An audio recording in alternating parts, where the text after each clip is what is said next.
इस वक्त हम मौजूद हैं प्राथमिक विद्यालय भोकड़ी, नूरगंज टोला, प्रखंड अमोर के 22 अनुमंडल, जिला पूर्णिया में। तो हम बताना चाहेंगे प्राथमिक विद्यालय भोकड़ी की स्थिति कि यहाँ कुछ ग्रामीण लोग जमा हैं और बच्चे भी हैं। तो यहाँ कहना है कि इस विद्यालय में बहुत पहले से ही अनियमितता होते चले आ रहे हैं और हम आगे आपको रास्ते भी दिखाने की कोशिश कर रहे हैं कि रास्ते की स्थिति क्या है। तो कहीं ना कहीं विकास तो नाम मात्र का भी यहाँ नहीं है, बिजली का स्थिति पता नहीं क्या होगा, रोड की वो हालत है। लेकिन एक शिक्षक जो समाज का आईना होते हैं, बच्चों के भविष्य होते हैं, अगर हम कहना कहें कि एक विद्यालय के हेडमास्टर के द्वारा, प्राथमिक विद्यालय के इंचार्ज के द्वारा अनियमितता की जाए तो बच्चों का भविष्य क्या होगा। तो हम इस स्थिति में यहाँ आए हुए हैं खुद ज़मीन पर और हम देखना चाहेंगे कि यहाँ की स्थिति क्या है। यहाँ कुछ ग्रामीण मौजूद हैं और यहाँ एक टीचर मौजूद हैं, एक शिक्षक के रूप में यहाँ मौजूद हैं। तो हमारा मुख्य रूप से कहना यह है कि यहाँ हेडमास्टर मोहम्मद अंजर आलम कहते ये आते ही नहीं हैं, कभी भी नहीं आते। तो सवाल उठता है इस स्थिति में क्या होगा, क्योंकि आसपास की विद्यालयों में जिस भी प्रकार की सरकार की गाइडलाइन है उस प्रकार से तो काम चल रहा है, लेकिन यहाँ की स्थिति नदारद है। और यहाँ मौजूद हैं इसी स्कूल के सहायक शिक्षक मोहम्मद मजहर आलम यहाँ असिस्टेंट टीचर है और इनके द्वारा उपस्थिति दी जा रही है। पर एक हेडमास्टर के नहीं होने से ये अकेला क्या करेंगे, हम इस स्थिति को दर्शाने जा रहे हैं। और सबसे पहले हम यहाँ रजिस्टर में दिखाना चाहेंगे कि सर जी थोड़ा सा आप रजिस्टर में दिखाने की कोशिश करेंगे कि किस प्रकार से आना हो रहा है यहाँ। तो यहाँ हम दिखाना चाहेंगे, आप रजिस्टर को इस प्रकार से पकड़ेंगे तो हम यहाँ तस्वीरों में दिखाना चाहेंगे कि ये मई महीने की है और ये 19 मई से चालू हुआ है। तो यहाँ एक टीचर की हाजिरी दी जा रही है, मजहर ये अपना सिग्नेचर करते जा रहे हैं। और यहाँ जहाँ मोहम्मद अंजर आलम की बात है, जो हेडमास्टर की बात है, उनका लाइन खाली है। और ये सिर्फ इस महीने की नहीं बल्कि अब जो मंथ चल रहा है, जून महीने की हम बात करेंगे, तो यहाँ मोहम्मद मजहर आलम जो असिस्टेंट टीचर हैं वो आ रहे हैं, सहायक शिक्षक यहाँ प्रतिदिन आ रहे हैं, हाजिरी लग रहा है। पर यहाँ पर आप देखें कि हेडमास्टर रजिस्टर तक मेंटेन करने नहीं आए, ना ही उनका हाजिरी है। और इस स्थिति में क्या होगा, तो अब हम जानना चाहेंगे यहाँ के सहायक शिक्षक से कि क्या बताना। सबसे पहले आप चेहरा दिखाना चाहेंगे, समस्या है हेडमास्टर साहब को जो नहीं आ पा रहे हैं। सर वो आते नहीं हैं और हम यहाँ अकेले पड़ जाते हैं, अकेले हम कुछ कर नहीं पाते हैं जी। और बच्चे भी जो भी आते हैं एमडीएम वगैरह अभी तो बंदे हैं जी। और इससे पहले भी वो स्कूल का सही, लॉकडाउन से पहले की क्या स्थिति रही है? लॉकडाउन का पहले से भी सर वो नहीं आते हैं समय से, कभी आते ही नहीं। जब ये आए 1 घंटा 2 घंटा रहे फिर चले गए। तो हाजिरी उनका कैसे बनता है? वो आते हैं और वो अपना रजिस्टर पकड़े और हाजिरी बना लेते हैं। अपना जो जितने दिन नहीं आए गैपिंग में टोटल हाजिरी बना जी हाँ, वो बना लेते हैं। तो क्या ये ऐसा नहीं लगता है कि आप ही के हेडमास्टर साहब आप ही के स्कूल में अनियमितता बरत रहे हैं? सर इसमें हम क्या कर सकते हैं? आप कुछ नहीं कर सकते हैं और आप कुछ कह भी नहीं सकते क्योंकि आप सहायक शिक्षक हैं और आप उनके अधीन हैं। लेकिन सवाल ये उठता है कि हम तो कर सकते हैं, हम तो देश में ये आवाज़ पहुंचा सकते हैं और हम सारे पदाधिकारी सहित देश के सभी लोगों तक हम पहुंचा सकते हैं इस बात को। आप नहीं पहुंचा सकते हैं, लेकिन ये हमारा जिम्मेदारी है, हमारा फर्ज है कि यहाँ के बच्चों के भविष्य के साथ खिलवाड़ क्यों हो रहा है। क्योंकि ये सिर्फ लॉकडाउन में बंद होने की बात नहीं है, लॉकडाउन से पहले भी हेडमास्टर नहीं आ रहे। 40 बच्चों पर एक शिक्षक की जहाँ तक बात है, 110 बच्चे यहाँ पंजीकृत है और आते हैं महज 38 से 40 बच्चे। इस स्थिति में 2 शिक्षकों का होना अनिवार्य है और वो है नियमानुसार 2 टीचर यहाँ है, हेडमास्टर और सहायक शिक्षक। तो सवाल ये उठता है कि प्रधानाचार्य आखिर क्यों नहीं आ रहे हैं, उनके विरुद्ध कानूनी कार्रवाई होनी चाहिए या नहीं होनी चाहिए, ये अब फैसले लेने बहुत ही जरूरी है। और यहाँ स्थानीय कुछ लोग हैं, इन लोगों से भी बात करेंगे कि इस बात में कहाँ तक सच है, क्या है। हम लोगों को ग्रामीणों से पता चला और हमारे चैनलों में जब खबर गई इस बात की कि यहाँ अनियमितता पहले से चली आ रही है और अभी भी अनियमितता है। आप क्या कहना चाहेंगे, थोड़ा सा चेहरा अपना दिखाना चाहेंगे? जी ये 2012 का स्कूल है जी। बहुत जद्दोजहद करके हम लोगों ने यहाँ स्कूल लाया, स्थापित किया। इसके में काफी केस मुकदमा भी हमको लड़ना पड़ा जी। दिल्ली अरमान था कि शिलान्यास में लिखा हुआ है तो जलील मस्तान जी ये तो बिल्डिंग तो परियोजना के तहत और काफी जद्दोजहद बिहार शिक्षा परियोजना से तहत स्कूल बनी है। और 4 दीवारी का काम जलील मस्तान जी एमएलए फंड से। अच्छा, 4 दीवारी एमएलए फंड से और जलील मस्तान। एक छोटा सा मोहल्ला है जी, यहाँ की आबादी भी बहुत ज्यादा नहीं है, 134 बच्चे काफी हैं हमारे यहाँ। लेकिन उस 134 बच्चे को भी अगर शिक्षक नहीं आएंगे तो बच्चे स्कूल में आके क्या करेंगे? बिल्कुल बिल्कुल। तो बेहतर है वो बच्चे अपना गाय भैंस चला रहे हैं। तो आखिर प्रधान अध्यापक कब आएंगे और क्यों नहीं आएंगे? इसके अगेंस्ट में हमने बीओ को सूचना अधिकार के तहत भी बीओ को block officer block education education officer को हम सूचना अधिकार के तहत आवेदन भी दिया था कि हमको ये चीज चाहिए। यहाँ अनियमितता बहुत चीज में है, छात्रवृत्ति नहीं मिलती है बच्चों को, पोशाक राशि भी नहीं के बराबर मिल रहा है, अभी सरकार प्रोत्साहन राशि भी नहीं के बराबर क्या मिलता है, क्या देता है वो प्रधान अध्यापक। यहाँ तो रजिस्टर ही खाली देता है हेड मास्टर से। हम जब भी आते हैं तो हेड मास्टर को नहीं पाते हैं, तो हम ग्रामीण मेरे पास आता है। आपका क्या परिचय हुआ सर? मैं मोहम्मद मजहर जी, मेरा ग्राम मजहर शिक्षक हैं। शिक्षक। अच्छा, आपका नाम भी मजहर है? मेरा नाम मोहम्मद मजहर अहसन है। अच्छा, मजहर अहसन। और मैं यहाँ का एक्टिव कार्यकर्ता हूँ, सामाजिक कार्यकर्ता। इस स्कूल को लाने में भी जो भी जद्दोजहद करना पड़ा, क्योंकि ये बिहार सरकार की जमीन थी। बिहार सरकार की जमीन पर जब हम स्कूल बनाए तो हमको काफी केस मुकदमा भी झेलना पड़ा। यही नहीं, 379, 144, 107, 144 मानहानि भी आपको झेलना पड़ा जी, 145 डकैती केस, 379 और आप पर लगाया गया जब आपने आवाज और उठाई। अकेला मैं 376 भी लगाया। फिर ये स्कूल कब स्थापित हुआ?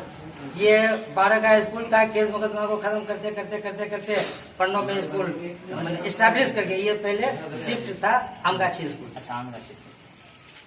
तो हमारे अरमान है कि यहाँ आजू बाजू में आप तो आए, फ्लड इफेक्टेड है, बच्चे जा नहीं सकते। आखिर इस बच्चों की जिंदगी के साथ खिलवाड़ क्यों किया जा रहा है?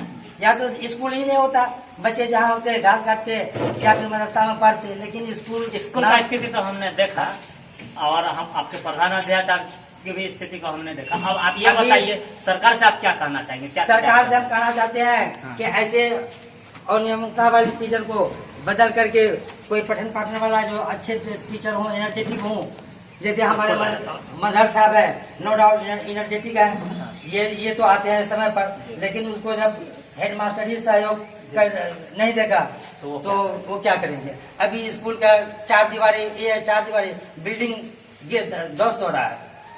5-6 साल में अभी बिल्डिंग ध्वस्त हो रहा है, तो उसकी देख रेख कौन करेगा? यहाँ से स्पेशल मैसेंजर गया उनके पास, हेड मास्टर के पास, कि आप जाओ स्कूल को देखो। अभी 50,000 रुपया हमको 2019-20 में आया था रख रखाव के लिए। वो रख रखाव का पैसा क्या हुआ, किस मत में खर्च किया? कहीं रख रखाव का तो हम कहीं कुछ नहीं देख रहे हैं, कुछ हुआ ही नहीं, है। बस सरकारी पैसा का बंदरबांट है, गवर्न है। आप सरकार से क्या कहना चाहेंगे इसके अलावा? इसके अलावा क्या हमारा कानूनी कार्रवाई होनी चाहिए ऐसे हेड मास्टर? बिल्कुल कानूनी कार्रवाई होनी चाहिए। कानूनी कार्रवाई होनी चाहिए। तो हम बात करेंगे कि यहाँ सामाजिक कार्यकर्ता के रूप में मोहम्मद मजहर आलम जी हैं, मजहर हसन जी हैं, और कहीं न कहीं ये धन्यवाद के पात्र है। और इस ग्रामीणों को, बच्चों के भविष्य के उत्थान के लिए इन्होंने जो लड़ाई लड़ी है, ये काफी सराहनीय है। और ये यहाँ के शिक्षा के क्रांतिकारी के रूप में हैं, जो इन्होंने इतनी कड़ी मेहनत मुशक्कत कर, इन्हें शायद कानूनी चक्कर कितनी करनी पड़ी होगी, तब मानहानि, कितने सारे मानहानि सरकारी की गई और गैर सरकारी और लोगों ने किए होंगे। जब ये स्कूल स्थापित को लेकर, स्कूल स्थापना को लेकर, आमगाछी से यहाँ लाने को लेकर इन्होंने एक लंबे समय तक लड़ाई लड़ी है। और आज जब स्कूल स्थापित हो चुका है तो कुछ गबनखोर शिक्षकों के द्वारा, या फिर आप ऐसा कर सकते हैं कि हेडमास्टर खुद वो पूरी तरह से वो लोभी हैं और वो लाभ तो उठा रहे हैं पर यहाँ के लिए कुछ नहीं कर रहे हैं। इस स्थिति में उस सामाजिक कार्यकर्ता का आखिर क्या होगा, जिन्होंने एक लंबी लड़ाई लड़ी और स्कूल की स्थापना की, और स्कूल का स्थापना होने के बाद फिर शिक्षक के द्वारा गबन किए जा रहे हैं, इस प्रकार की आरोप है। और शिक्षक खुद नहीं आ रहे हैं और पीठ पीछे चुपके से हाजिरी भी बना रहे हैं। बीओ को भी और इन्होंने कई जगह बीओ से सूचना अधिकार के तहत भी हम दिए। प्रखंड शिक्षा पदाधिकारी सहित कई लोगों को सूचना के अधिकार के तहत इन्होंने भी जानकारी दी कि ऐसा ऐसा यहाँ हो रहा है, लेकिन इस पर अभी तक कोई कार्रवाई नहीं हुई है और ये सीधा सीधी कानून से कानूनी कार्रवाई करने की मांग कर रहे हैं और ऐसे हेडमास्टर को यहाँ से हटाए जाने की मांग कर रहे हैं। तो इनका मांग करना बिल्कुल सही है और ये अब देश की जिम्मेदारी है, देश के बड़े पदाधिकारी की जिम्मेदारी है कि ऐसे हेडमास्टर पर कानूनी कार्रवाई करे, जेल भी भेजे और भी उससे कड़ी कार्रवाई करे। कारण ये है कि एक सामाजिक कार्यकर्ता जो बच्चों का भविष्य के लिए लड़ रहे हैं, जब इनको पता चल रहा है कि एक हेडमास्टर की स्थिति और उनकी सोच कितनी छोटी सोच है, संकीर्ण सोच वाले शिक्षक से आखिर बच्चे क्या पढ़ेंगे, तो इस स्थिति में तो ये तो अति आवश्यक हो गया कि इस हेडमास्टर को यहाँ से हटाया जाए और नए को लाया जाए जो अच्छे कार्य करे। Bureau report. अभी क्या कहना चाहेंगे? सरकार का प्रावधान था जी। कि हर बच्चे को जी वर्गवार जी 200 रुपया 250 रुपया देना है। ये पैसा भी बच्चों के लिए किताब के लिए पुस्तक राशि, वो पैसा भी हमारे विद्यालय में 172 बच्चे को आया जी, जबकि इनरोल 135 बच्चा है, 34 बच्चे हैं, फिर भी 172 बच्चे का पैसा आ गया। 172 बच्चे का पैसा आया जबकि इनरोल 135 चूँकि पहले था। अच्छा, जो बाद में 110 है, इसको 110 नामांकन जो घट गया तो नामांकन घटा तो सरकार उस पर ध्यान नहीं दिया, वो 170 बच्चे का भी पैसा भेज दिया। अच्छा। लेकिन उन 170 बच्चों को भी 111 बच्चों को भी पैसा अभी कितने लोगों को मिला होगा? मुश्किल से 10 लोगों को, मुश्किल से 10 लोगों को। बाकी का पैसा कहाँ गया? बाकी का पैसा वो जब से वो अभी तक आया है कभी किसी को पासबुक नहीं दिखाया है। ये क्या निकालते हैं, क्या करते हैं, ये वही जाने। अपना मन से सचिव का चुनाव किए हैं वो, अच्छा, अपने मन से कैश निकालते हैं, किसी को सचिव को अपने मन मुताबिक अपने व्यक्ति को रखे अपने मन के मुताबिक। और सरकारी प्रावधान के मुताबिक यह है कि भाई शिक्षा समिति की गठन की गई है, उसके तहत काम हो या उसकी मीटिंग हो। आज तक हमारे यहाँ कोई शिक्षा समिति का मीटिंग नहीं हुआ। और कुछ कहना चाहेंगे? छात्रवृत्ति पोशाक में भी वही उल्टा फिर उसमें भी गबन है। अभी 50,000 रुपया आया रख रखाव के लिए, उसमें वो पैसा भी कहाँ गया? इस 50,000 में कितना खर्चा हुआ होगा आपकी जानकारी के मुताबिक? बस ये आपके सामने है सर, ये पेंट हो रहा है, ये पेंट मुश्किल से 5,000। यही उतना मुश्किल से 5,000। 5,000 काफी है। 5,000 काफी, इतना आप देख लीजिए कहीं पे। ये पेंट कब हुई है? ये अप्रैल में। तो पेंट किस क्वालिटी का हुआ? मतलब पेंट को ये नहीं हुआ है, तो फिर ये वो व्हाइट वॉशिंग चुना हुआ है, ये सिर्फ ऊपर ऊपर हुआ है। इवन के आप 4 दीवारी देखिए ना, आप अगर अभी ऊपर हुआ है कह रहे हैं तो कहाँ हुआ? हाँ, ये सब कहाँ है? अंदर नहीं। 5,000 रुपये में अगर 50,000 में अगर 5,000 भी खर्च करें, ये जो बिल्डिंग जो हैंड ओवर किया गया था तभी हुआ है, इसके कारण में कुछ नहीं हुआ। पैसे तो आए पेंट के लिए, लेकिन पेंट कितनी नजर आ रही है? आप दीवारों को देख सकते हैं इस स्थिति में क्या कहा जाए। बेंच, कुर्सी, टेबल के लिए भी पैसा आया। वो 18 इसके पास एक अलमीरा नहीं है। हमारे स्कूल की समाप्ति में ये सब में पेंट हुआ है? नहीं, कहीं नहीं हुआ। गेट खुल सकता है, चाबी कहाँ है? चाबी भी उन्हीं के पास है। उन्हीं के पास होगा। तो फिर क्या स्थिति रहेगा? यहाँ तो सब कुछ छिन मिल रहा है। और अगर आप उधर जाके देख लीजिए, वो तो शौचालय को देख लिए, काफी गंदा है। शौचालय गंदा है, उनके बाद के रसोईया रूम खत्म है। आखिर वो खाना कहाँ बनाएंगे? हमारे यहाँ 1 से 5 तक की पढ़ाई होती है, 3 रूम है, उसमें भी एक रूम को वो किचन के तौर पे इस्तेमाल कर रहे हैं, तो फिर पढ़ाई कहाँ हो? और पढ़ाई इसलिए नहीं होती है कि उसको आना है नहीं, पढ़ाना तो है नहीं। छात्रवृत्ति इसके लिए अलमीरा के लिए मेरे यहाँ पैसा आया, अलमीरा नहीं है। ट्रेन के लिए पैसा आया, 4 फीट का जो ट्रेन रखा हुआ है। टेबल बेंच के लिए 2012 में पैसा आया, वो पैसा भी खा गया। ये तो पूरा मामला गबन का है और वो पूरा मामला गबन का है। ऐसे शिक्षक हमको नहीं चाहिए। बिल्कुल। और कुछ कहना चाहिए? और नहीं, और अगर इसके लिए हमको क्या परिचय दें? मैं मोहम्मद मजहर। हमसे बात करने के लिए बहुत बहुत शुक्रिया आपका। यहाँ और भी सारे लोग हैं, कोई कुछ कहना चाहेंगे आप? मास्टर से हम लोग परेशान हो गए, बार बार उसको समझाते परेशान हो गए, समझता भी नहीं है जी। वो सिर्फ आता है कभी कभी।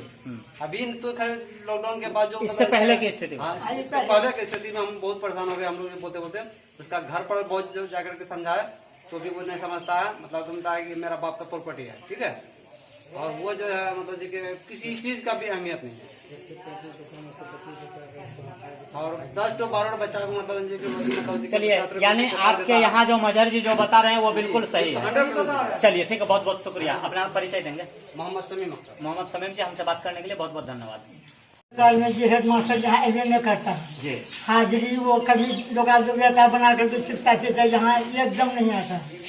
जब से ये वहाँ दोगा दोगी वो हाजिरी यहाँ करता, फिर चले जाता, मुश्किल से आधा घंटा 1 घंटा बोलाता है तो भूल निकल वो आधा घंटा 1 घंटा और सिर्फ रजिस्टर भरने हैं। हाँ, बस भूल निकल जाता है वो।